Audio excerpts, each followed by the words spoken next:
Ramón en casa. ¿Qué le pasa? Primero que espero que, Oiga, Avísame y me voy. espero que el señor Ramón y Casa no esté en los 50 años todavía. No, No, No, y ¿verdad? lo dijo enérgico. No, aguanta. coño. O está cercano por ahí, acercándose, caminando en esa vía. Así es. Buenas tardes. Ramón en casa, buenas tardes. Cabrera. ¿Qué ahora, dice? ¿Qué dice? Feliz cumpleaños, feliz Ah, cumpleaños. gracias. Felicitándolo. Gracias, José Ramón, muy amable, gracias. Y bueno, buenas tardes a todos los que nos sintonizan. Leonardo, Eric, Jorge Luis y Melissa. Y una pequeña aclaración a Jorge Luis. Respeto mucho la profesión de la abogacía, pero no soy abogado, soy ingeniero. Sí, sí, yo me imagino. Muchos de estos temas legales me cuestan también a veces interpretarlo de una manera técnica. Creo que es un arte, una ciencia que para muchos, sobre todo los que somos de número, nos cuesta a veces interpretar. Y creo que era más o menos va en línea con lo que estabas comentando, Jorge Luis. Definitivamente que hay temas que para nosotros los ingenieros y para los que somos de números, la parte de las letras a veces nos cuesta un poco más. Sí. Y los que no somos de letras, pero digo que no somos de ciencia exacta, pero que somos de letras, igual a mí me cuesta entenderlo de los abogados. Me cuesta mucho. Pero tiene su lógica, ¿no? Totalmente. Incluso también a veces me cuesta entender algunas cosas que los ingenieros, sobre todo los que tienen la parte civil, hacen, pero te la explican. Mira, esto hay que hacerlo así por esto y estas razones. No, sí, indudablemente. Yo creo que cada profesión tiene su, digamos, su disciplina, su peculiaridad y su complejidad. Y lo importante siempre es cómo trabajar en conjuntos, en equipo, cada uno en su disciplina para poder sacar adelante cualquier tipo de iniciativa, cualquier tipo de proyecto.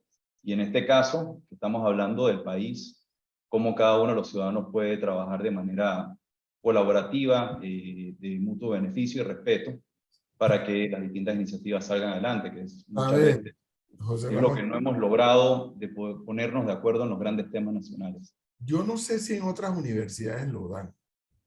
De hecho, no estoy seguro en la Universidad de Panamá. Pero en la USMA, y no sé si todavía existirá, en casi todas las carreras había la clase de filosofía, pero filosofía de la profesión que se estaba estudiando. No, en la USMA no recuerdo que, bueno, yo me gradué en la USMA y Ahorita no, filosofía de la ingeniería. no. Sí hay una introducción a la vida universitaria, está el tema de... Me iba a decir que esa te la había dado Sabón. No, no. La filosofía del hueveo es esa. No, pero no, en la parte técnica, en la parte de ingeniería, no hay ningún fundamento así sobre filosofía y eso. Al final uno queda a expensas de la ética del docente o del profesor, que sí tuve profesores que ahondaban mucho en la parte ética, pues, y te hablaban, o sea, siempre te daban un consejo acerca de la parte ética y es lo más que a uno le queda. Y bueno, y la USMA como una escuela, es una universidad católica, muy apegada a este tema de las virtudes, la moral, la ética. Probablemente ahondaban quizás un poquito más que en otros lugares, pero sí, pero tanto como que una clase de filosofía de la ingeniería, no, la verdad no. Cuando uno fuiste compañero de Sabón, Jerry. No, Sabón se graduó como 3 o 4 años después que yo. Él también era ensayista, ¿no? Sí. Entonces, Y José Ramón sí fue compañero de Sabón. No, él estaba creo que 1 año o 2 años por debajo. ok. Yo soy promoción 94 de la Salle. Mira, tú no sabía, José Ramón, no soy 91 y creo que Sabonge, si mal no recuerdo, puede ser 97, no estoy seguro. Ellos son dos hermanos. Yo podría ver, bueno, sí, o sea, por lo menos uno de los, en estos días estuvimos hablando de los Mastelari, ahí el más pequeño, que era el que estaba conmigo en la banda, ese se graduó con Sabonge. Ahora le pregunto para qué año se graduó él. Pero No, sí, es que a mí me vaya. molesta. Le puedo decir que les voy a dar un testimonio, que en otro día estaba en una reunión de un grupo de gente y salió el tema, pues, que Sabón, que no hace nada. Y yo callado, yo estaba escuchando. Y siempre hay un infeliz en esa cosa. Oye, y después Sabón no fue alumno tuyo. Digo yo, sí. ¿Ves? Ahí está, yo lo dije. Todavía no nos ha presentado un modelo. ¿Qué tengo que ver? O sea que es culpa tuya. Todo este tema es culpa tuya, Que Edwin. querían atribuir a mí la culpa. ¿Por qué no me habla de Michelle Mucher, que la acaba de nombrar Ah, ves, sí, general claro. de la ONU, También fue Claro. alumna suya. responsable del Sí, PNV para sí. Latinoamérica? Claro, fue alumna mía, por supuesto. Sí, sí, sí, cómo no. Así. Hija del gran, bueno, es sobrina del gran Stanley, ¿no? Así es. Don José Ramón Icaza, pregunta de rigor. Se nos acaba el año 2022. Y José Ramón Icaza, luego de que hizo, para mi gusto, otros podrán tener una opinión diferente, luego de haber hecho una gestión como presidente de la Cámara de Comercio, una gestión muy intensa y de mucha presencia, generando opinión pública como presidente de la Cámara de Comercio, incluso metiéndose en temas inusuales para un presidente de la Cámara de Comercio. Luego de eso, junto con otros panameños y panameñas, fue creando y lanzaron un movimiento que yo, el momento que hicieron el anuncio, por la forma en que hicieron el anuncio, le asignó un valor importante. La pregunta es, el análisis que hizo José Ramón Icaza y todo el resto del grupo que le acompañó a hacer este movimiento. No, fue para el mes de julio, si mal no recuerdo, cuando la crisis de julio. ¿Han desaparecido los factores que llevaron o que indujeron a la creación de ese movimiento? ¿O se mantienen, pero el movimiento bajó la velocidad? O sea, ¿qué ha pasado? Que de pronto se hizo mucho ruido y de pronto ahora casi que no se escucha hablar del tema. Sí, no, mira, y nuevamente gracias por el espacio, por la entrevista. Sin lugar a duda, en el mes de julio, que tuvimos una situación bien difícil, una situación bastante tensa, donde lo que predominaba entre la sociedad civil organizada, los sectores productivos y empresariales del país, era un sentimiento de miedo y posteriormente un sentimiento de impotencia ante las decisiones que se estaban tomando, algunas de ellas cuestionadas sin la participación del sector productivo, el sector empresarial y la sociedad civil organizada. Fue dando forma a lo que hoy en día se conoce como la Gran Alianza Nacional por Panamá, en donde nosotros en ese momento nos unimos, más de 150 organizaciones, de una manera orgánica, para poder presentar ante el país y ante la eventualidad de una participación en la mesa, cuáles serían nuestras recomendaciones o acciones, iniciativas y proyectos para cada uno de los temas que se estaban tratando. Entiéndase, en ese momento, el precio del combustible, el precio de los alimentos, medicamentos, el tema del aumento del presupuesto para el sector educativo y los temas frente al combate a la corrupción. Esos eran temas y una situación de mucha importancia para el país, muy delicada, pero los temas que se estaban tratando, algunos de ellos con soluciones coyunturales, no estaban entrando a un análisis profundo de causa raíz para buscar entonces soluciones integrales que resolvieran el problema.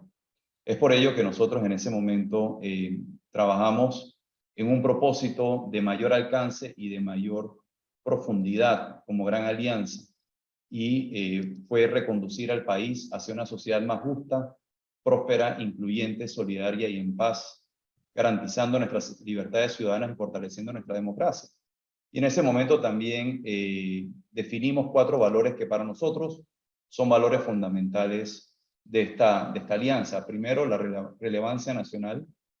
Y esto tiene que ver específicamente con el hecho de que cada organización, cada aliado que conforma la Gran Alianza viene haciendo un trabajo a nivel regional, provincial o nacional, y cada uno de sus sectores, y eso debe continuar siempre. Y la Gran Alianza debe ver los temas de carácter nacional y los temas que nosotros consideramos que son de orden estructural. Segundo, el tema de transparencia en el tema de manejo de la información, transparencia de cómo comunicamos nosotros a la ciudadanía, cómo comunicamos a lo interno de la Gran Alianza y cómo nos comunicamos también con el gobierno. El tema de libertad para nosotros es un valor fundamental, las libertades ciudadanas la libre empresa, libre circulación, libre información, son condiciones o, digamos, son fundamentos y condiciones inapelables que no podemos perder nunca como sociedad. Y por último, el concepto de la solidaridad. Y con base en eso, profesor, fuimos construyendo entonces objetivos, proyectos y acciones, viendo por un lado la parte coyuntural, que era lo que estaba pasando en la mesa, pero con enfoque más a visión a corto, mediano plazo. Porque en eso debe enfocarse esta gran alianza, en cuáles son los problemas estructurales que tenemos como país, poder hacer ese análisis que comentaba de causa raíz y poner en la mesa soluciones estructurales, soluciones que realmente atiendan cada uno de estas problemáticas que aquejan a todos los ciudadanos. Y reconocemos también que Panamá cuenta con múltiples diagnósticos. No tenemos que empezar de cero. Acabamos de pasar uno donde tuvimos la oportunidad, profesor, de trabajar en conjunto de manera voluntaria el Pacto Bicentenario, pero también hay trabajos como Visión País 2050, Agenda País, los trabajos que ha hecho el BID y otros organismos internacionales. Y lo que tenemos que pasar es del diagnóstico a la acción, y hacia allá es donde nosotros vamos a estar enfocando nuestros esfuerzos. Señor José Ramón, a mí me llama la atención y aún me parece muy importante estos 4 puntos que usted tocó: relevancia nacional, transparencia, libertad y solidaridad. Pero me quedo pensando en algo que, entre broma y hablábamos sobre, usted decía, yo no termino de entender, no termino de comprender, estamos hablando del tema del derecho. José Ramón y Casa, un tipo, como dijo el profesor Cabrera, una persona que eh, y hacía muy buenos análisis, o por lo menos presentaba buenos comentarios cada lunes al país. ¿Cómo interpreta el accionar de hoy la embajadora de Panamá, de Estados Unidos, que llega a Panamá? Ese accionar que muchos le ven como que le metió un turbo a la embajada de Estados Unidos de que llegó. ¿Cómo lo interpreta? ¿Hay algo que el señor Ramón Casa lee detrás de todo este accionar diario de reunirse con ministros, reunirse con el procurador, reunirse con tantas autoridades, reunirse con medios de comunicación? ¿Hay algo que usted lee detrás de eso, con esa capacidad que tiene? Bueno, mira, indudablemente, Jorge Luis. Entendiendo que el país no contó con un embajador de Estados Unidos por más de 4 años, la agenda política, y cuando hablo de la agenda política, me refiero, como bien dicen los americanos, de public policy, y los intereses de Estados Unidos en Panamá y en la región no estaban siendo representados en su totalidad, porque el encargado de la embajada, el señor Toro, tenía, digamos, si bien un mandato que hacía del gobierno de los Estados Unidos, no tenía el empoderamiento completo para poder expresarse y establecer una agenda de trabajo más de orden político y de políticas públicas como primera nación, o la nación más poderosa, ciertamente, del mundo y del hemisferio. Adicional a eso, por el otro lado, estaban en la Embajada de Estados Unidos, están representadas casi que todas las agencias más importantes del gobierno americano. Y cada una de esas agencias tiene una conexión y una comunicación constante y directa con la oficina central, llámese en Estados Unidos. Y cada uno está avanzando en las agendas muy propias de cada una de estas organizaciones o cada una de estas instituciones. Llámese la Secretaría de Estado, llámese la Secretaría de Comercio, llámese la que tiene que ver con los tratados internacionales, que es muy importante para nosotros también, llámese todo lo que tiene que ver con política migratoria, en fin. Y cada uno venía, bueno, el tema de el combate al narcotráfico y lo que es el tráfico de droga, que también es muy importante, el tema de seguridad nacional. Y cada una de esas agencias venía trabajando, pero no había una persona empoderada a nivel político, que es el representante a través de la embajadora, que podía articular todas estas acciones y poder llevar una agenda de una manera articulada y debidamente, digamos, integral, sobre todo en cuanto al tema de políticas públicas.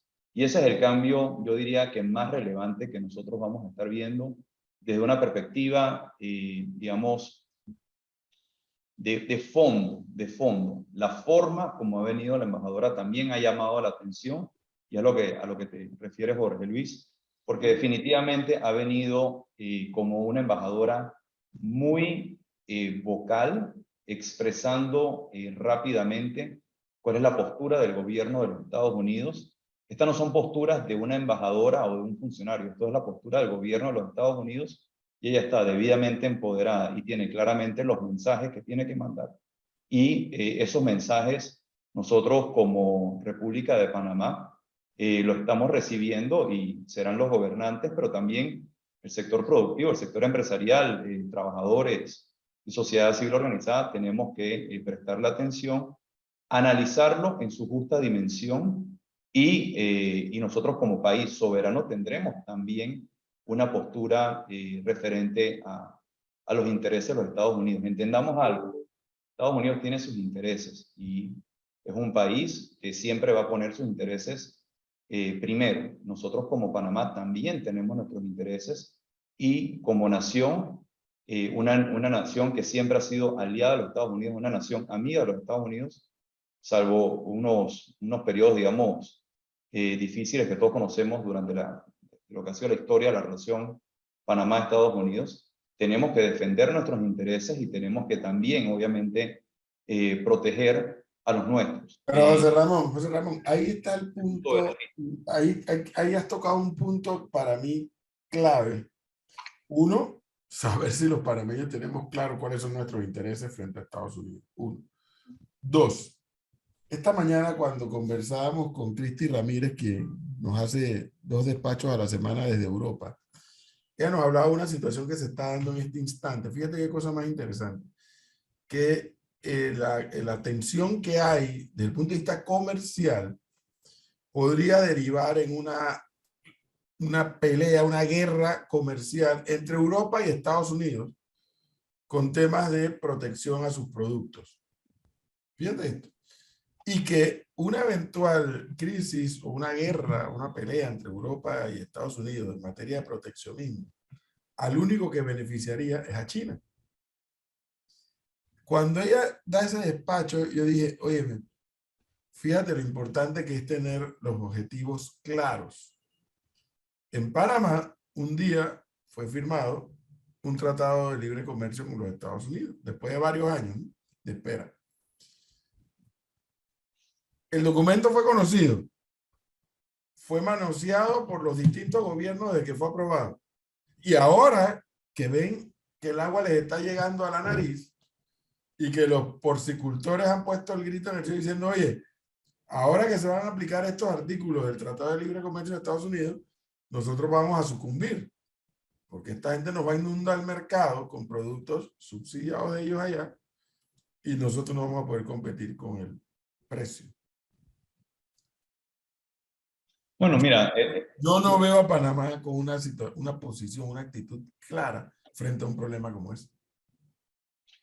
mira, indudablemente, y yo quiero hacer esta discusión de repente un poco más amplia antes de aterrizar nuevamente en tu comentario, que es muy válido y entiendo perfectamente hacia dónde vas y lo delicado que es este asunto, profesor Cabrera.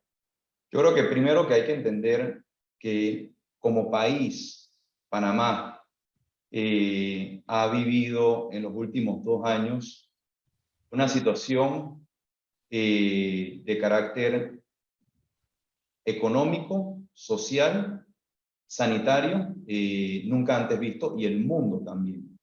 Pero en el caso de Panamá, y hablando de Panamá, el impacto económico que desemboca a una situación social es mucho más profundo. Y cuando nosotros analizamos lo que ha pasado en los últimos 2 años, se viene una reflexión interesante, que hay años donde nada pasa, pero hay años donde se experimentan cambios casi de décadas, incluso de siglos. Y los años que hemos vivido, los últimos 2 años que hemos vivido, cuando uno analiza todo lo que ha pasado en el mundo y lo que ha pasado en Panamá, realmente ha habido cambios de décadas. Entonces la pregunta que nosotros todos nos debemos hacer siempre, aterrizando en lo que tú comentas, el profesor Cabrera, es si nosotros estamos preparados para el cambio que estamos viviendo. Separémonos un poquito de la situación del sector productivo, los porcinocultores, los avicultores, los arroceros y demás que están con una situación muy complicada frente a sus narices. Pero no son los únicos, profesor Cabrera. Realmente los cambios que nosotros estamos viviendo no lo habíamos experimentado nosotros desde la tercera revolución industrial. Estamos en medio de la cuarta revolución industrial y Panamá no está preparado para los cambios que estamos viviendo como cuarta revolución industrial. A mí me gusta citar mucho un estudio que se hizo en el año 2012-2013, donde se analizaron todas las profesiones del Departamento de Trabajo de los Estados Unidos, y en ese momento se decía que en los próximos 10 a 15 años, el 47% de esas profesiones iban a dejar de existir. Yo traigo eso a Panamá y yo me pregunto, ¿cómo nosotros podemos transformar todos estos sectores, todas estas profesiones que van a dejar de existir? ¿Cómo podemos movilizar a nuestra fuerza laboral a que pueda aprovechar las oportunidades, que pueda mantenerse en el mercado laboral o insertarse en el mercado laboral? Y tristemente la respuesta es la educación. Y si nosotros tenemos una educación como la que tristemente tenemos, y no hay que profundizar mucho en la estadística porque creo que es ampliamente conocida, entonces a mí en lo personal y a muchos con los que yo discuto, lo he escuchado a usted también, profesor Cabrera, y a su programa hablar de este tema, de que nosotros no vamos a poder aprovechar, si seguimos con esta educación, las oportunidades que se presentan, y por el contrario, esas oportunidades se crean amenazas. Pero aparte de eso, vamos a quitar por un lado lo que representa la cuarta revolución industrial para nuestro país y para el mundo, y sumemos todo lo que ha pasado. Estamos viendo un cambio del orden mundial, donde en vez de tener, por muchos años tuvimos un mundo, digamos, unipolar, ahora tenemos un mundo con dos polos muy fuertes. Tenemos a Estados Unidos y China. ¿Y cuál es el rol que va a jugar Panamá en esa, digamos, en ese mundo con dos polos muy marcados, ¿no? ¿Qué rol va a jugar Panamá en un mundo que pasa de la globalización hacia la regionalización? ¿Está Panamá preparado para tomar provecho de ese reordenamiento de las cadenas de suministro? ¿Y qué rol va a jugar Panamá y cómo Panamá se prepara a un mundo que pasa de ser moderado a un mundo que es polarizado? Hoy en día vemos extremos en todo. Tocas un tema a nivel de opinión pública, ustedes lo ven a diario y van a encontrar siempre opiniones en los extremos. Ya, O sea, digamos, Ramón, los medios se han perdido. teniendo en cuenta este tema de oportunidades de las que habló de educación, habló sobre cómo está avanzando el mundo en estos momentos, pero lo que me llama la atención y quería consultarle, volver al plano local, porque en su época, cuando fue presidente de la Cámara de Comercio, trabajó bastante en que haya una cohesión entre el gobierno y el sector empresarial. ¿Puede hacer un balance de cómo se ha desarrollado esa relación y si esa cohesión todavía existe en estos momentos? Mira, Leonardo, yo te diría que los canales de comunicación siempre han existido. Y eso yo te diría que por lo menos con la información que manejo no se ha perdido. Los canales siguen abiertos. Sin embargo, la efectividad de la comunicación cada vez, en mi opinión, se va reduciendo. Anteriormente, la efectividad en mi opinión personal, no lograba el nivel de satisfacción o de expectativas que yo tenía, y lo comenté varias veces, no solamente a nivel de opinión pública en medios de comunicación, sino también con los funcionarios públicos en las más altas jerarquías. Y la realidad es que de lo que se habla y ese diálogo que se tiene, gobierno, sector privado, pero también sector productivo, sociedad civil organizada y trabajadores, porque todos tenemos canales de comunicación, la realidad es que no pasamos de ese diálogo a acciones concretas y por ende no resolvemos los problemas que nos aquejan cada uno a su sector o a cada uno de los panameños. Entonces, mi cuestionamiento siempre fue a la efectividad. a la falta de ejecución y a la falta de capacidad de poder abordar de manera integral cada uno de los temas para darle esas soluciones que todos esperamos.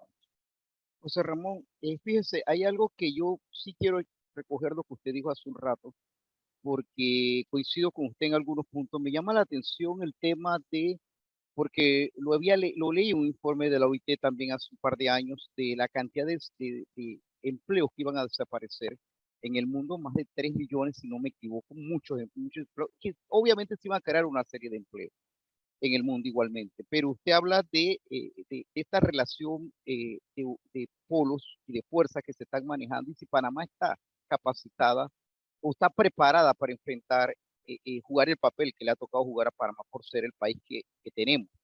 Mi pregunta sería, a mí, fíjese, tal vez no mi pregunta, mi pensamiento siempre se va al tejido social del país, que es también es muy, muy débil, y que si no tenemos esa condición que usted menciona hace un rato de prepararnos, ¿cómo nos puede afectar en ese tejido social que ya comienza a ser un poco delgado en nuestro país?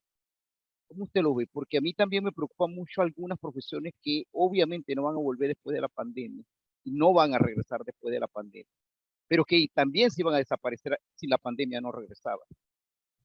Mira, para responder tu pregunta, que es de carácter social, creo que es importante nada más hablar un poquito de la data sobre los indicadores de empleo.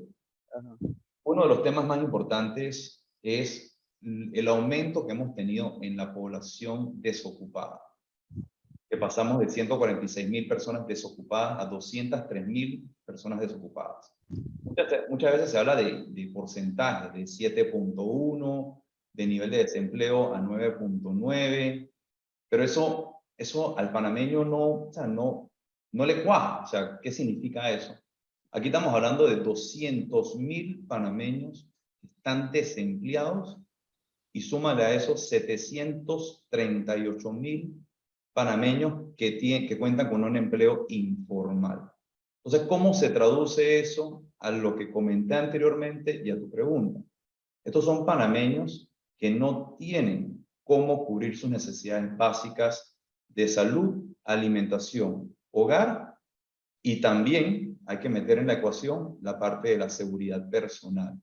Entonces, cuando nosotros tenemos panameños, tristemente, que no pueden valerse de su trabajo, el trabajo dignifica, realmente aumenta la autoestima y se ve obligado, porque el panameño quiere un empleo, quiere trabajar, quiere ganar sus propios recursos y poder cubrir sus necesidades básicas por cuenta propia, no por cuenta del Estado.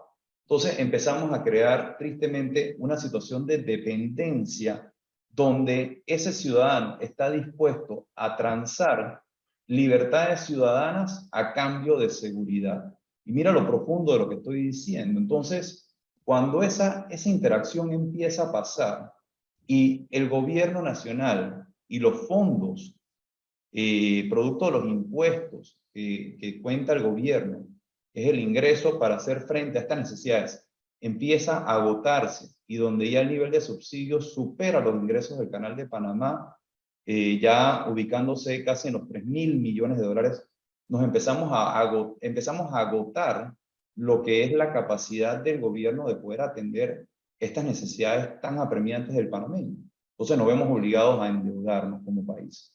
Y llega un momento donde el endeudamiento del país se empieza a elevar, como lo hemos visto elevarse, de la mano con un aumento de las tasas o el costo de la deuda, que nos hace más caro poder pagar esa deuda. Empezamos a estrangular la capacidad del gobierno de poder atender esas necesidades. Entonces aquí se requiere un cambio profundo para poder salir de ese ciclo destructivo que tenemos. Y cuando digo ciclo destructivo me refiero a destrucción de valor como país, para poder generar el valor que se requiere para atraer inversión extranjera directa, para poder generar actividad económica y que por ende va generando empleos y nos mueve a nosotros a un ciclo virtuoso. Entonces se requiere realmente un cambio, un shock, para que podamos hacer ese giro de timón que se requiere y poder enderezar el barco en una dirección que construya esa esperanza, esa autoestima y esa dignidad que requerimos como país. Ahora, José Ramón, ahorita que hablaste del nuevo orden mundial, hablaste del rol que tenemos que definir nosotros. ¿Quién define el rol? ¿Quién define el rol que nosotros tenemos que enfrentar o cómo enfrentamos este nuevo orden mundial? ¿Quién lo define? ¿La empresa privada o el gobierno? Porque aquí se habla mucho de reactivar la economía y de pronto yo escucho que hay un fin de semana largo y hablan de que ya se siente como un triunfalismo, pues entraron no sé cuántos millones en un fin de semana largo y se reactivó la economía. Y después entramos en un slow. Entonces, si nosotros seguimos viendo la economía desde ese punto de vista, me preocupa entonces quién es el que define el rol para enfrentar lo que viene. Mira, el rol lo define todos los actores de cada... Veamos, vamos a tratar de segregar un poquito, para no decir todos los panameños, porque si digo todos los panameños, que es la respuesta, va a decir, bueno, eso suena muy romántico. En la sociedad existen tres grandes actores. Están el gobierno, y cuando hablo de gobierno, están los tres poderes del Estado. Está la sociedad civil organizada y está el sector productivo, que el sector productivo es empresarios y trabajadores. Y cada uno de estos grupos tiene líderes, algunos legítimos, otros orgánicos, otros, digamos que con legitimidad cuestionada, pero al final del día son líderes. Los líderes tienen que ponerse de acuerdo en cómo cambiar la estructura en ciertas áreas para nosotros poder aprovechar las oportunidades que se presentan, pero de una manera alineada. Mientras los tres grupos y sus líderes de cada uno de estos grupos no puedan poner una agenda en común de acuerdo y nosotros no tengamos un plan de desarrollo país claro, con un norte establecido, donde todos vamos a caminar en la misma dirección y entendiendo que el enemigo no está en Panamá. El enemigo no es el gobierno, no son los empresarios, no son los trabajadores, no es la sociedad civil organizada. El enemigo está afuera, y cuando digo el enemigo son las grandes amenazas que tenemos los panameños, el país. Entonces, imagínate por un segundo la película esta donde viene un meteorito y va a destruir la humanidad. Y en ese momento tú ves que todas las naciones del mundo, que pueden tener sus diferencias y conflictos, se agarran la mano por ese enemigo en común, que es un enemigo externo que va a destruir la humanidad. Y salen todos agarrados de la mano, bailando y contentos cuando logran destruir el enemigo en común. Así tenemos que vernos nosotros en Panamá. Nosotros tenemos que unirnos todos los panameños, todas estas fuerzas, para buscar entonces un alineamiento, pero un plan de desarrollo país, donde dejamos a un lado nuestros intereses particulares y ponemos un interés en común, que es el desarrollo del país. Hay muchas oportunidades, pero si nosotros seguimos simplemente con discusiones a lo interno del país, que son netamente de carácter coyuntural, con soluciones, digamos, reparadoras o puristas, y no soluciones correctivas, y cambiar el paradigma y el pensamiento, vamos a seguir entonces perdiendo oportunidades y se va entonces destruyendo. Entonces Ramón, estamos en problemas, eso mismo Ramón. iba a decir, Orman, eso mismo iba a decir, entonces estamos en problemas, porque a mí me parece tan puntual la pregunta de Orman, y yo me quedo pensando en la pregunta y en la respuesta, y digo, bueno, pero entonces, ¿por dónde empezamos? Lo que nos ha pasado también, y en eso hasta me atrevo a hacer una crítica muy directa, incluso a los medios de comunicación social, ni el modelo educativo ayuda, ni los líderes sociales ayudan, ni los medios de comunicación social ayudan, pues cuidado, porque los medios contribuyen a moldear una opinión pública.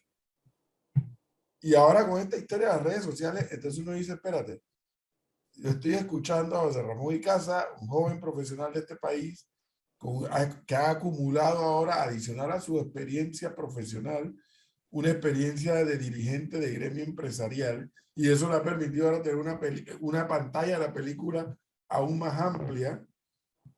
Pero digo, espérate, y repito la pregunta, bueno, y entonces ¿quién le va a corresponder decir, el camino es por aquí, ¿ves? No es por acá ni es por acá, es por aquí? Mira, Y en el camino, advertirle a la gente que ese es el camino, que entiendan que ese es el camino. sí, Edwin, mira, yo te comentaría lo siguiente, porque la idea tampoco es irnos de esta conversación o de este punto con los hombros caídos. Por el contrario, yo creo que es un llamado a la reflexión y un llamado a tomar acción. ¿Cuál es mi propuesta sobre este tema en particular? Ahora que se avecina la política y la tenemos a la vuelta de la esquina, el enfoque hasta ahora que yo he visto ha sido mucho en quién, en una persona, en quién. Como si ese quién fuera un superhéroe y va a resolver todos los problemas que nosotros tenemos como país. Y la realidad es que podemos poner ahí a un superhéroe, pero si no tenemos un plan claro, y cuando yo me refiero a un plan es qué vamos a hacer con el país, cómo lo vamos a hacer y por qué lo vamos a hacer, y estemos alineados todos, podemos tener a la mejor figura que pueda resolver el problema, al quién. Pero si no tiene el qué, el cómo y el por qué, tenemos una parte de la ecuación incompleta. Entonces, el llamado es a que trabajemos juntos en un plan de desarrollo país. Sentimos nosotros en la Gran Alianza que tenemos mucho que aportar en esa dirección. El enfoque de la Gran Alianza es en el plan de desarrollo país, en el qué, en el cómo y en el por qué. Y ahí es donde está el enfoque de muchas personas, muchos líderes. Yo he dedicado, digamos, después de haber salido de la Cámara, mi tiempo gremial en eso, y hacia allá considero que debemos ir pensando todos los panameños. Claro que el quién es importante y las autoridades son importantes porque tienen que ser personas con solvencia moral, ética política, capacidad, trayectoria, experiencia y demás, y todo eso es importante. Pero también tenemos que tener claridad de qué vamos a hacer con el país. El mejor ejemplo de estos temas es la Caja de Seguro Social, viejo. O sea, yo me quedo pensando, yo, ¿cómo es posible que los panameños, claro, yo no, decir los panameños es exageradamente abarcador, ¿no? Exageradamente, pues, mentira que vamos a ir todos los panameños a decir cada uno su opinión. Entonces, ¿cómo es posible que no haya habido el liderazgo ni empresarial, ni sindical, ni del gobierno de ponerse de acuerdo en mínimos indispensables para resolver o paliar? Bueno, es que el problema del seguro social no hay que paliarlo, hay que resolverlo.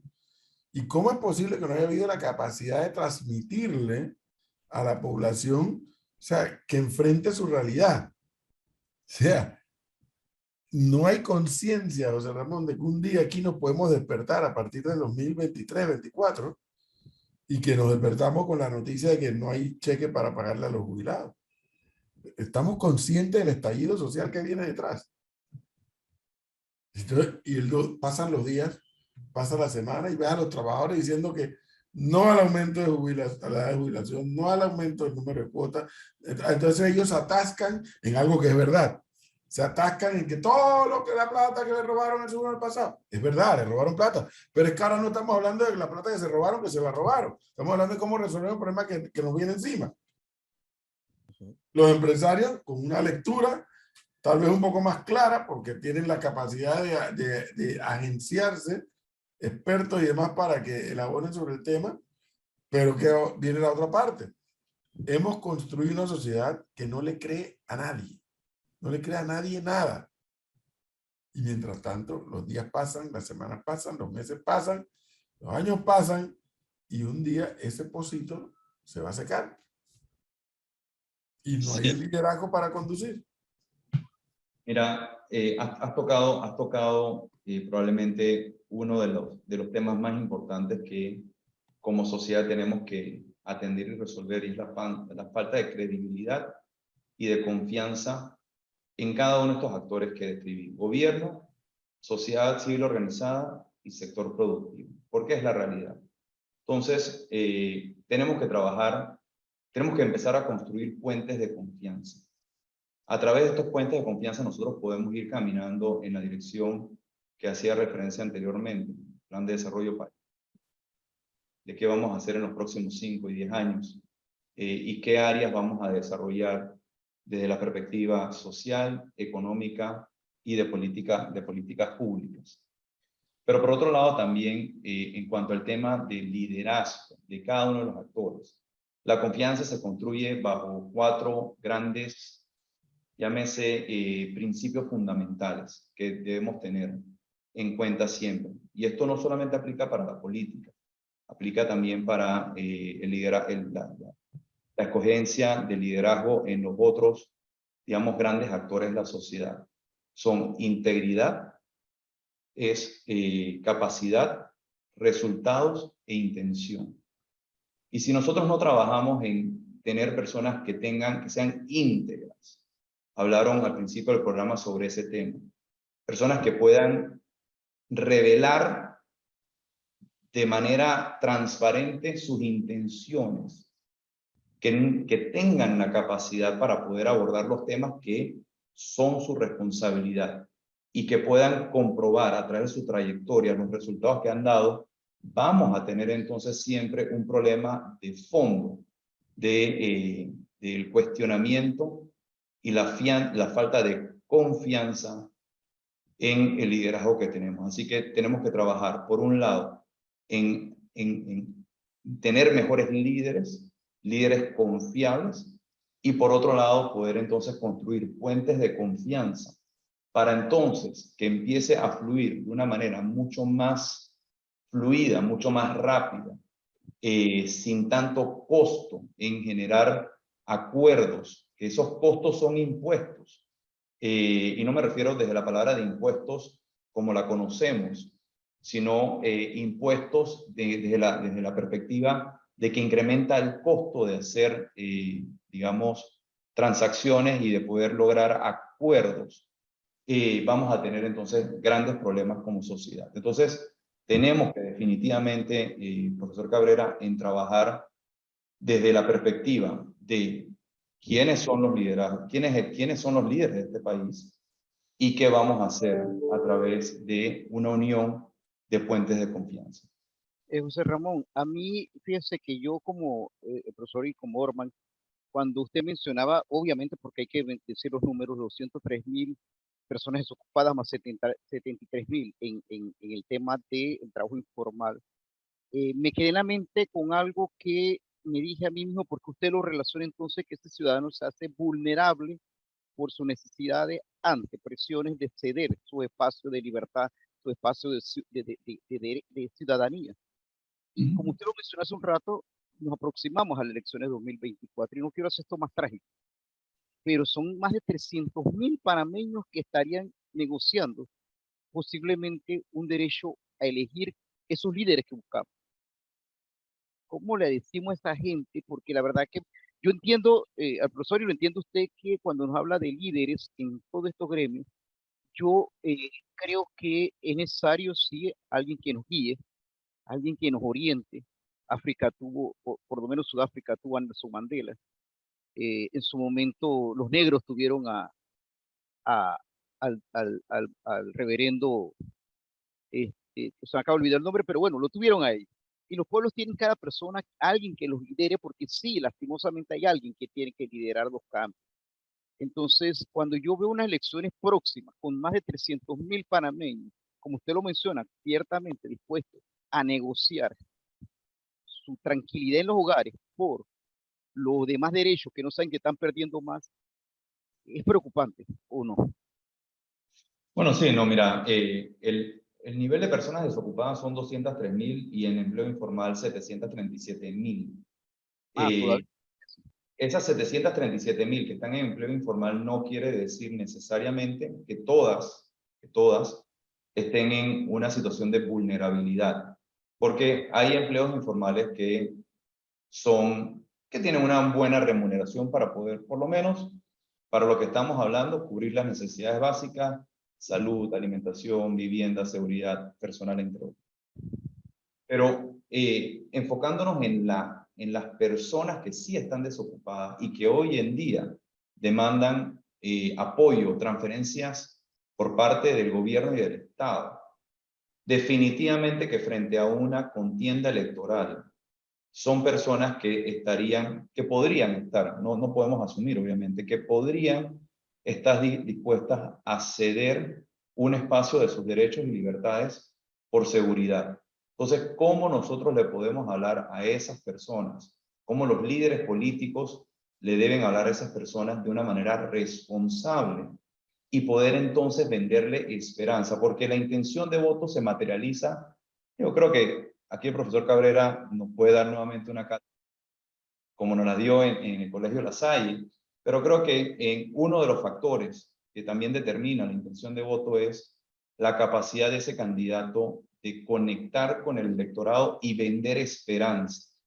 Pero esa esperanza no puede ser basada en promesas huecas o vacías que no profundizan cómo lo va a hacer. Y yo creo que en las próximas elecciones, quien pueda articular y comunicar de manera efectiva cómo lo va a hacer, va a tener una alta posibilidad de éxito, porque el panameño no es, voy a usar la palabra de repente un poco común, no es tonto. El panameño es inteligente y el panameño así lo ha demostrado en las últimas elecciones. Pero estas elecciones, las elecciones del 2024, donde vamos a escoger nuevamente a todos los líderes de los tres órganos, de los dos órganos del Estado, órgano legislativo y órgano ejecutivo, más los líderes municipales o regionales o locales. Tenemos que hacerlo con base en cómo lo vamos a hacer. Perdón, cómo van a ejecutar lo que dicen que van a hacer. Porque si no, van a pasar nuevamente 5 años más y no se van a haber resuelto los grandes problemas nacionales. Y yo francamente creo que en Panamá no tiene 5 años más que perder. Las elecciones del 2024 son de inflexión, un punto de inflexión, donde Panamá empieza a caminar hacia la economía digital y esa revolución, esa cuarta revolución industrial que comentaba, y se empieza a corregir el rumbo para prepararse, un poco tarde, pero a tiempo, o donde Panamá simplemente sigue caminando en la dirección, digamos, incorrecta, y donde seguirá Panamá como país, dependiendo de oportunidades coyunturales, algunas de ellas geopolíticas, lo que pasa en otros países, que Panamá entonces, por ser un país atractivo por múltiples razones, aprovecha esas oportunidades, pero que no tiene, llámese, el control de su futuro. Pongámoslo en modo mundial, como estamos hablando del mundial. Es la diferencia entre Brasil, que ahorita mismo controla su destino y va para la segunda ronda porque ya tiene sus 6 puntos garantizados, o el caso de Argentina, que está obligado a ganar el próximo juego para pasar a la siguiente ronda. Nosotros queremos estar como Brasil, que nosotros controlamos obviamente nuestro destino y seguimos creando valor para poder dar esa... Eso, José Ramón, ya para finalizar con este tiempo que gentilmente nos has concedido, solo reitero algo que incluso lo conversamos la última vez que nos vimos, y es algo que yo estoy tratando de diseñar cómo va a ser la estrategia de los programas nuestros acá. Es natural, ¿no? Y fíjese que José Ramón ha planteado varias veces el tema de que sí, el quién es importante, pero tal vez es tan importante como el quién es el qué y el cómo. Y eso es estrictamente cierto. Pero, como vivimos en un sistema presidencialista, lamentablemente el sistema presidencialista hace que el elector, y a veces hasta nosotros mismos, estamos pendientes y preocupados de quién será el próximo presidente, y quién se sube y quién se baja para hacer alianza. Y normal, porque es un sistema presidencialista. Y descuidamos la configuración del órgano legislativo. Y la descuidamos porque, uno, es un sistema presidencialista, y dos, porque una amplia mayoría del electorado ni siquiera entiende cuál es el papel del órgano legislativo. Como no lo entiende, nos hemos encontrado con el fenómeno de cada 5 años el órgano legislativo que llega es peor que el anterior. Y ese deterioro es producto de que el elector no le presta atención al voto en el nivel legislativo. El elector le presta atención en el nivel presidencial, porque es un sistema presidencialista. Y además un sistema presidencialista exacerbado. Y no ha entendido el elector que es tan importante por quién tú votas para presidente como por quién tú votas para diputado. Y ahí están las consecuencias. Porque necesitamos que el órgano legislativo esté en manos de la oposición o progubernamental. Eso es irrelevante, porque lo que necesitamos es que el órgano legislativo esté constituido por gente con criterio que juegue su papel de contrapeso frente al Ejecutivo. Fíjese, de contrapeso, no necesariamente de oposición. Pero el elector no hace ese análisis. Y como no lo hace, hemos tenido órganos ejecutivos que andan perdidos, andan con los ojos así, cerrados. ¿Por qué el Ejecutivo de Cortizo no manda una ley del Seguro Social al Legislativo? Porque sabe que el Legislativo no se la va, de la puerta no va a pasar. Entonces, menciono esto porque si bien es cierto, el quién es importante, el qué y el cómo también lo es. Ojo, si en la Asamblea, si hay claridad en el quién, hay claridad en el cómo y hay claridad en el qué, si en la Asamblea llegan diputados que no tienen esa claridad, ese cómo y ese qué no pasa. Ojo con eso.